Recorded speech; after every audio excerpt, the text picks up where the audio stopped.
Apa itu peristiwa Tanjung Priuk? Peristiwa Tanjung Priuk adalah kerusuhan yang melibatkan tentara dan warga di Tanjung Priuk pada tanggal 12 September 1984. Kerusuhan ini merupakan kerusuhan besar yang terjadi pada masa Orde Baru. Tragedi Tanjung Priuk ini dihujani aksi penembakan yang menyebabkan 24 orang tewas dan 55 orang luka-luka.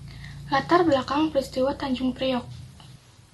Kerusuhan Tanjung Priuk berawal dari cekcok antara Bintara Pembina Desa atau Babinsa dengan warga. Pada saat itu, Babinsa meminta warga untuk mencopot seluruh spanduk dan brosur yang tidak bernapaskan Pancasila. Ketika itu, pemerintah Orde Baru melarang seluruh paham-paham anti-Pancasila. Selang 2 hari, spanduk tersebut tidak juga dicopot oleh warga. Petugas Babinsa Sersan 1 Hermanu lantas mencopot spanduk itu sendiri. Namun, saat melakukan pencopotan, petugas Babinsa disebut melakukan pencemaran terhadap masjid. Petugas Babinsa disebut tidak melepas alas kaki saat masuk ke dalam masjid Baitul Makmur. Kabar ini membuat warga berang dan berkumpul di masjid. Pengurus Masjid Baitul Makmur, Syarifuddin Rambe, Sofwan Sulaiman, dan Ahmad Sahi mencoba menenangkan warga. Namun warga yang emosi membakar sepeda motor petugas Babinsa. Alhasil Syarifuddin, Sofwan, Ahmad, dan warga yang diduga membakar motor yakni Muhammad Nur ditangkap aparat. Keesokan harinya, pada 11 September, warga-warga meminta bantuan tokoh masyarakat setempat yakni Amir Biki untuk menyelesaikan permasalahan ini. Amir Biki dan sejumlah warga mendatangi Komandan Distrik Militer Kodim, Jakarta Utara. Mereka meminta agar jemaah dan pengurus masjid dilepaskan. Permintaan itu tak ditanggapi. Biku pun mengadakan pertemuan dengan para tokoh muslim se-Jakarta untuk membahas masalah tersebut.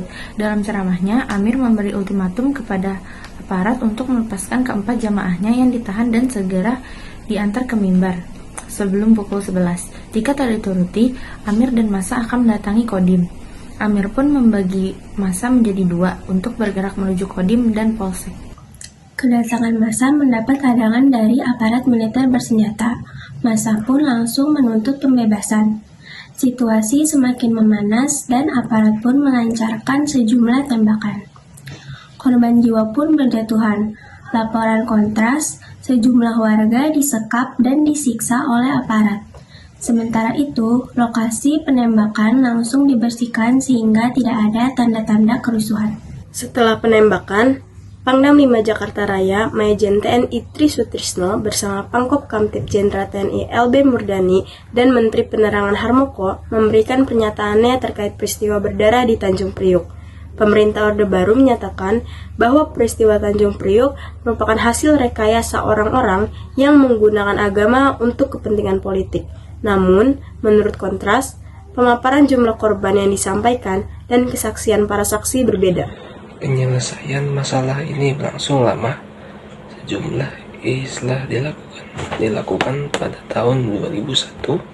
Sejumlah persidangan dilakukan pada tahun 2003. Itulah sejarah peristiwa Tanjung Priuk atau tragedi Tanjung Priuk pada tahun 12 September 1984.